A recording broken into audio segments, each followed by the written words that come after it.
Donc, j'avais déjà parlé, là, quand même, un bon bout de temps, de l'épouse et un petit peu de l'enlèvement.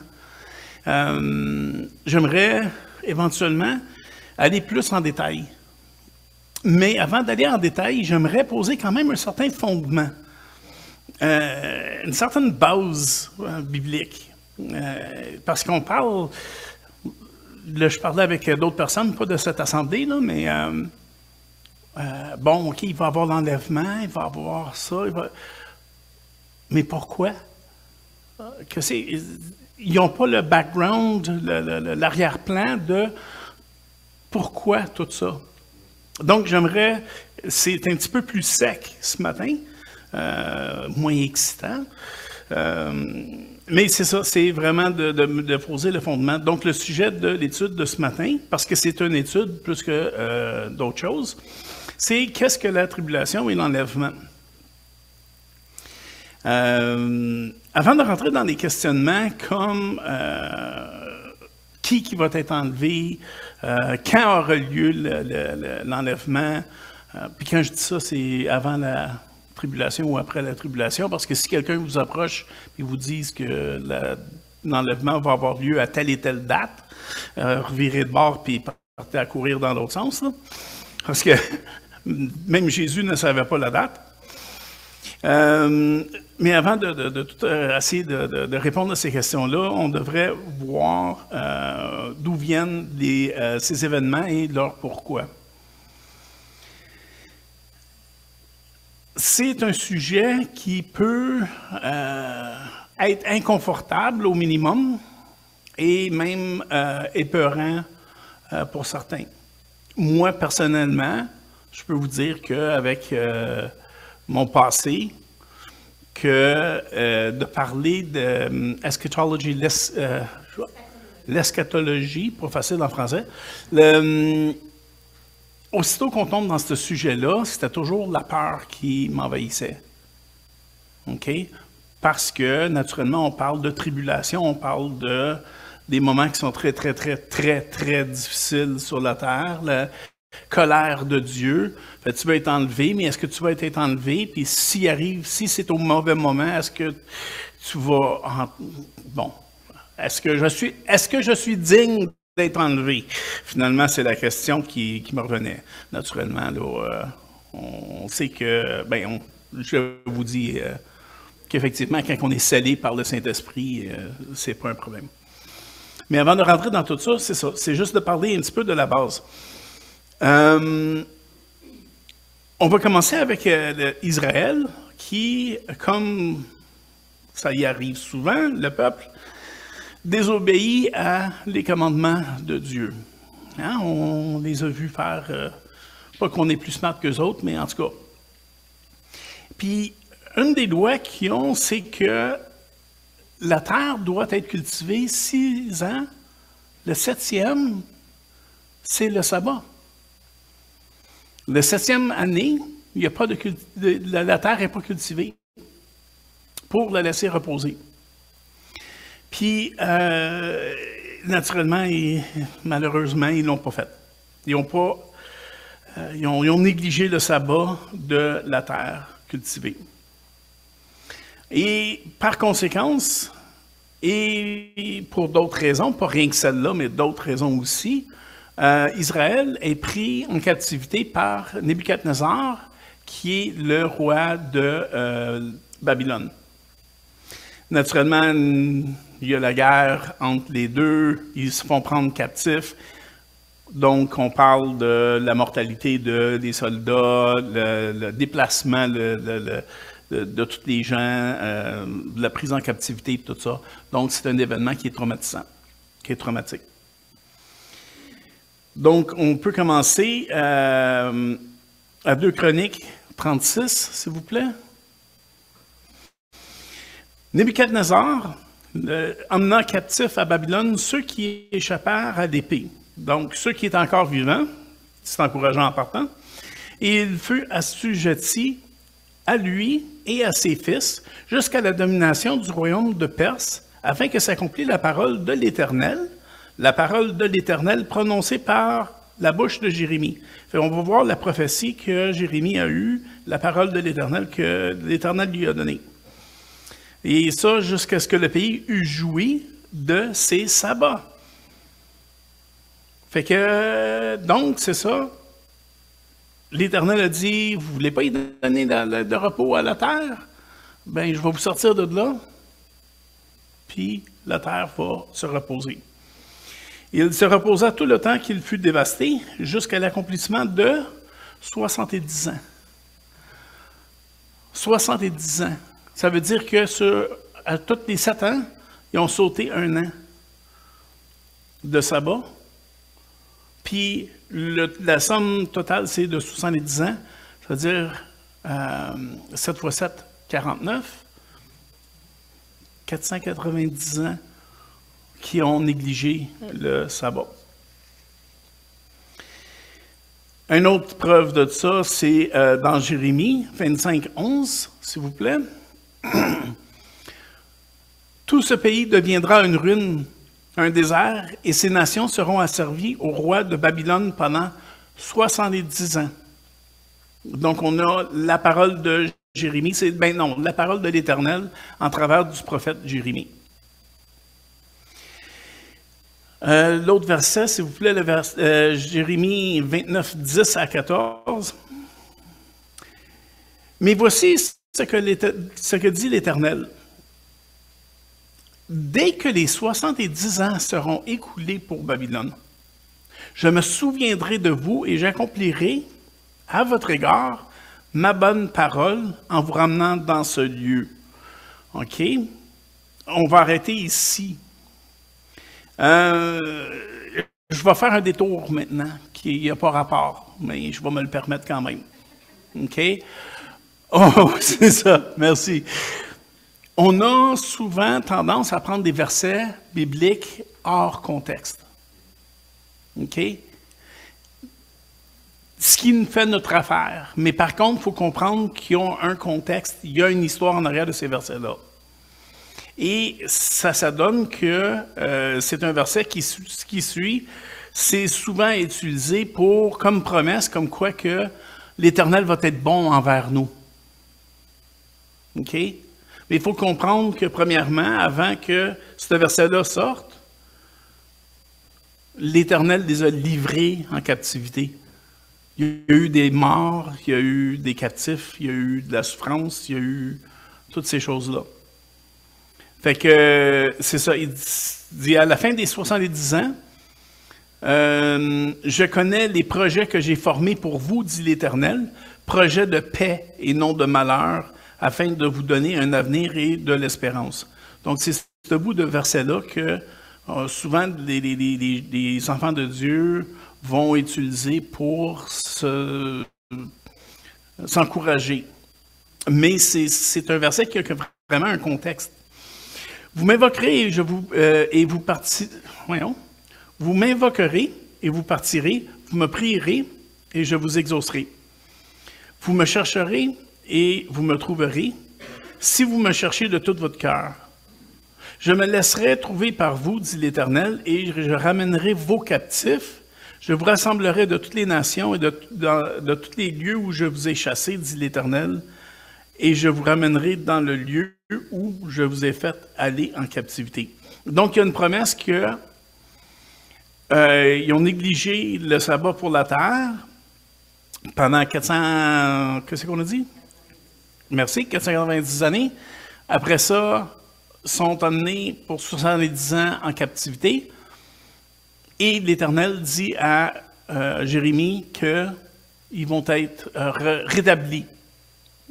Donc, on a Daniel maintenant qui se trouve au bon moment. Donc, Daniel 9, 2 et 3. La première année de son règne, moi, Daniel, je vis par des livres. OK? Naturellement, il y avait des livres, il y avait toutes les prophéties. Lui, puis il était dans une très bonne position à ce moment-là. On ne rentrera pas dans les détails, là, mais il était dans une très bonne position pour avoir tous les livres. qu'il devait s'écouler de 70 ans pour les ruines de Jérusalem, parce que quand Jérusalem a été prise en captivité, elle a été détruite et le temple a été détruit. D'après le nombre des années dont l'Éternel avait parlé à Jérémie, le prophète, comme on a vu. Je tournai ma face vers le Seigneur Dieu afin de recourir à la prière et aux supplications en jeûnant et en prenant le sac et la cendre. Donc, Daniel, il vient de comprendre que 70 ans viennent de passer, la promesse de l'Éternel est due. On va être rétabli. Là, maintenant, je vous sauve de plusieurs versets de supplication, de demande de pardon, etc. Mais Daniel, après ça, on tombe à Daniel 9, 20, plusieurs versets plus tard. Je parlais encore, je priais, je confessais mon péché, le péché de mon peuple d'Israël, et je présentais mes supplications à l'Éternel, mon Dieu, en faveur de la sainte montagne de Dieu. Je parlais encore dans ma prière quand l'homme, je trouve ça drôle qu'il ait utilisé le terme homme, Gabriel l'archange, que j'avais vu précédemment dans une vision, s'approchait de moi d'un vol rapide. Fait que j'ai pas vu d'homme qui volait même lentement. En tout cas, qui s'approchait de moi d'un vol rapide au moment de l'offrande du soir. Il m'instruisit, il s'entretient avec moi et il me dit, « Daniel, je suis venu maintenant pour ouvrir ton intelligence. Lorsque tu as commencé à prier, la parole est sortie et je viens pour te l'annoncer, car tu es un bien-aimé. » Oh, ça devrait-tu être le fun d'entendre ça, hein? Quand l'Éternel envoie un ange pour dire que tu es un bien-aimé. Fait qu'il dit, sois attentif à la parole et comprends la vision. Fait que maintenant, ça va devenir un petit peu plus corsé. Je m'excuse, mais c'est comme ça. Là, maintenant, ça, il faut comprendre que ça vient de la Louis II. Je n'ai pas sorti les autres versions francophones, ni les versions anglophones où là, je suis plus capable de le dire ni en anglais ni en français, l'hébraïque. Parce qu'effectivement, dans la Louis II, c'est un petit peu mal traduit quand on regarde vraiment là, les racines. Il dit 70 semaines ont été fixées. Premièrement, 70 semaines, le terme semaine pour nous autres, c'est 7 jours. OK? Ici, c'est pas 7 jours. C'est 7 années. Là, je peux vous expliquer ça en long et en large, parce que ça fait comme 3 ans et demi que je le lis, là. Mais vous allez, je vous demande de me croire sur parole, puis c'est pas quelque chose que j'invente ou qui est rien que de mon idée, c'est accepté là, assez universellement.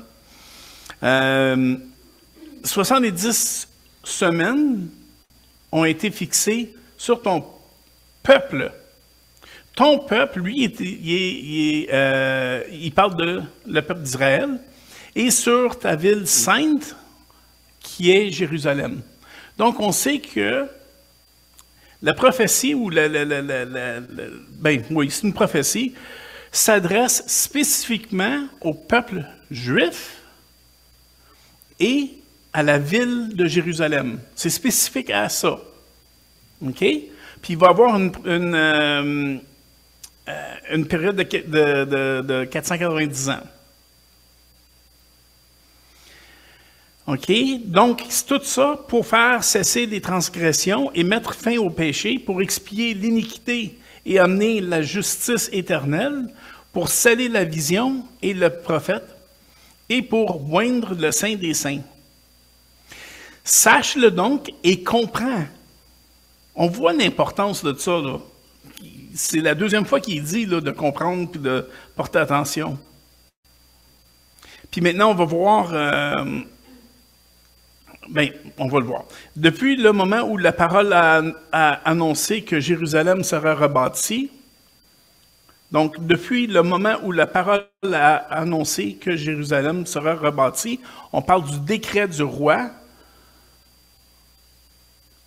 Aussitôt que le décret du roi pour rebâtir Jérusalem, pas le temple, mais Jérusalem comme tel, le compte à rebours commence pour les 70 périodes de 7 ans, les 490 ans. Jusqu'à loin. Loin ici, quand on regarde les autres versions, puis quand on regarde l'anglais, quand on regarde l'hébreu aussi, on parle du Messie. OK? Dans certaines versions, c'est tellement mal traduit qu'il y a une inversion, dans une des versions, je nommerai pas, il y a l'inversion entre le Messie et l'Antéchrist. Ça donne... Oui, c'est ça. Les versions de bibliques, là, c'est important de vérifier.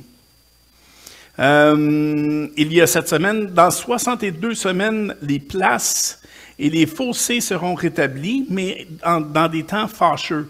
On se souvient que quand elle a été rebâtie, il y avait une épée dans une main puis le marteau de l'autre. Ça, c'était pas évident. Après les 62 semaines, un oint, le Messie, sera retranché ou va être mis à mort, et il n'aura pas de successeur. Dans la version originale, pour aucune raison, pour aucune faute de sa part. OK? Donc, on a ici vraiment une prophétie messianique incroyablement importante que moi, j'arrive pas à bout de comprendre que les Juifs ont passé par-dessus. Je comprends qu'ils ne veulent pas, dans les temples, lire Ésaïe 53. J'en conviens, là. Mais ça, c'est lu. Pourquoi? Je ne sais pas. Parce que ça dit, puis on va le voir plus tard, exactement quand est-ce que le Messie arrive. Le peuple d'un chef qui viendra détruire la ville et le sanctuaire, et sa fin arrivera par une inondation. Il est arrêté que les dévastations dureront jusqu'au terme de la guerre. Il fera une solide alliance avec plusieurs pour une semaine. Une semaine, on avait dit, c'est 7 ans.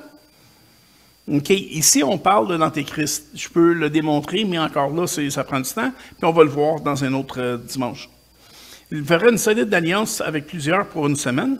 Et durant la moitié de la semaine, 3 ans et demi, il fera cesser le sacrifice et l'offrande. Donc, ce qu'on peut voir ici, c'est qu'il va y avoir des sacrifices et des offrandes. Donc, on sait que le temple va être rebâti parce qu'il va y avoir des sacrifices. Puis lui, il va les faire arrêter après 3 ans et demi.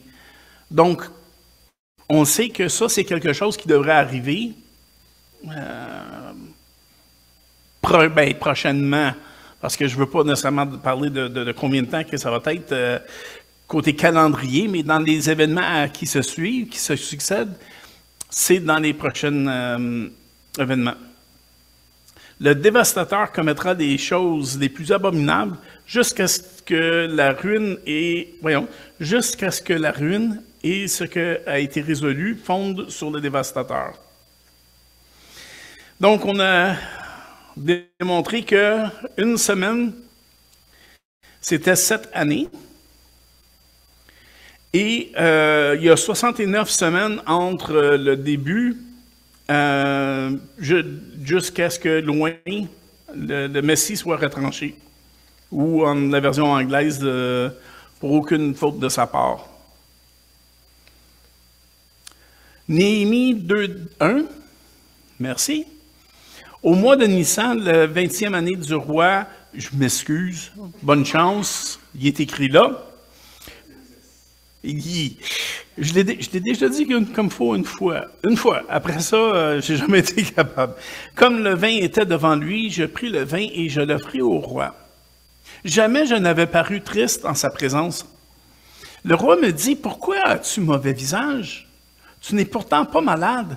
Ça ne peut qu'être qu'un chagrin de cœur. » Je fus saisi d'une grande crainte et je répondis au roi, que le roi vive éternellement.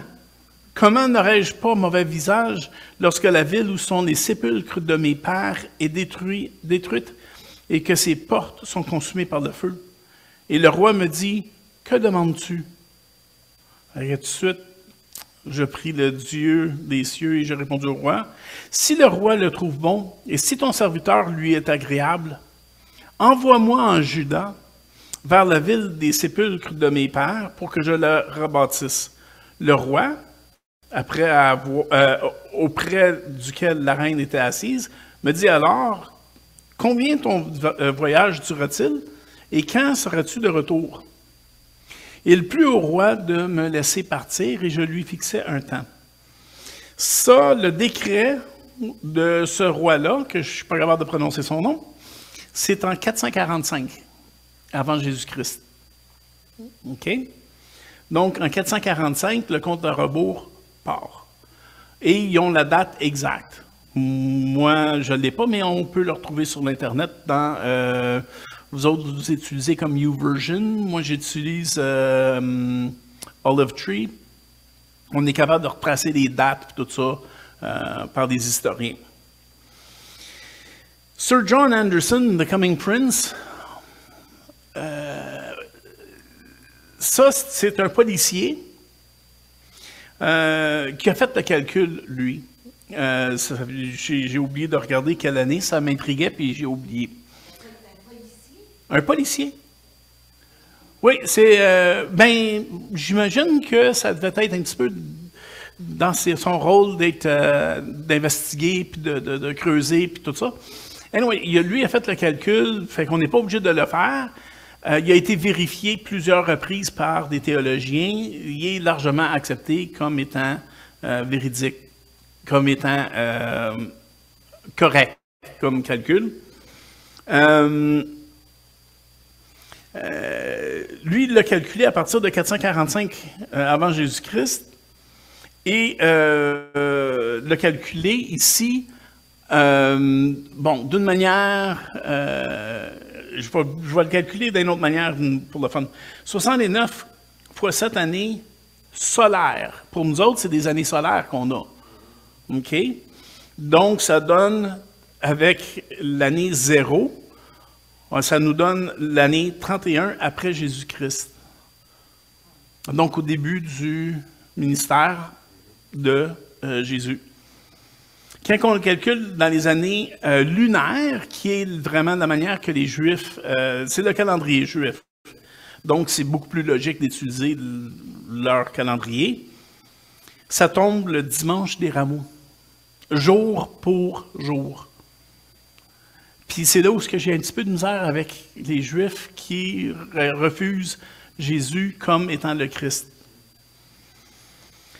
Donc, on sait aussi qu'entre la 69e et 70e semaine, parce qu'il dit 70 semaines ou des semaines d'année,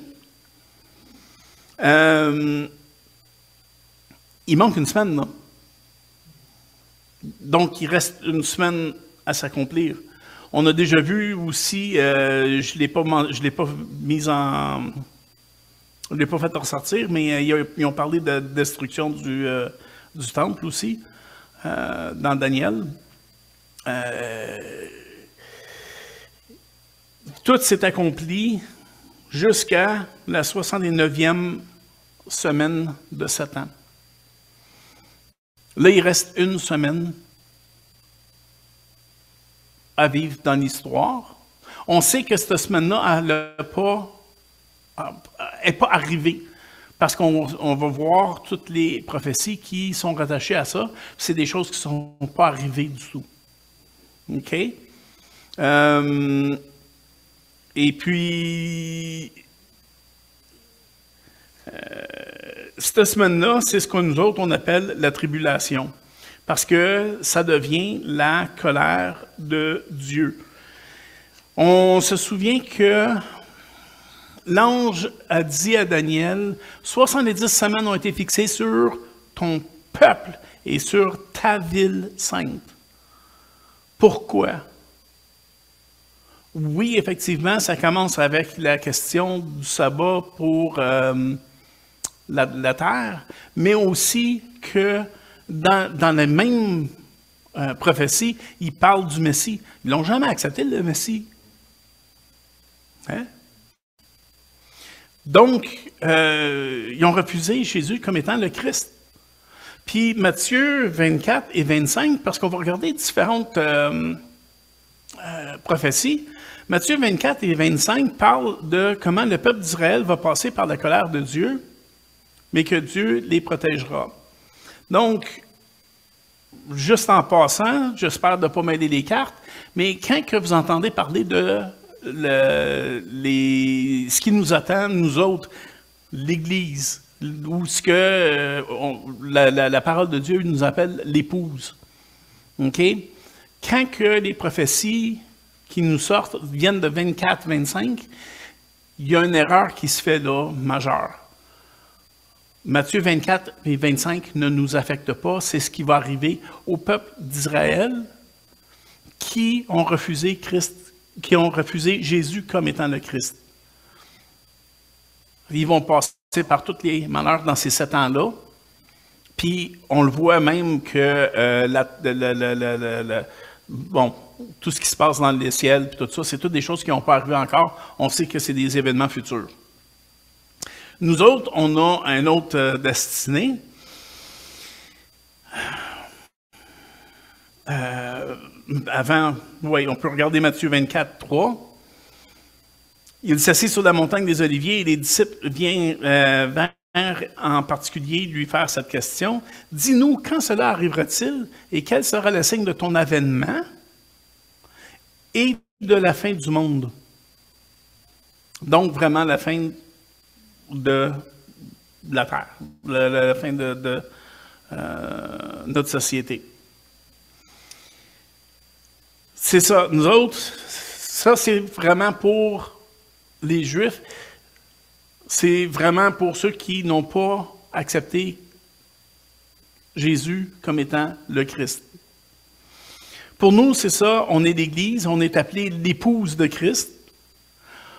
Nous autres, on va être enlevés avant la tribulation. Là, je vous demande de juste me suivre me croire sur parole, mais on va regarder le pourquoi un autre dimanche. C'est ça, la preuve sera faite d'un autre dimanche. Pour l'instant, gardons en tête le verset suivant. 1 Thessaloniciens 5, 9, 10. Puis c'est la première section là, que j'aime beaucoup. Parce que quand on regarde les 7 années de tribulation, c'est vraiment la colère de Dieu. Puis ceux qui étaient les Thessaloniques, non. Thessaloniciens, merci.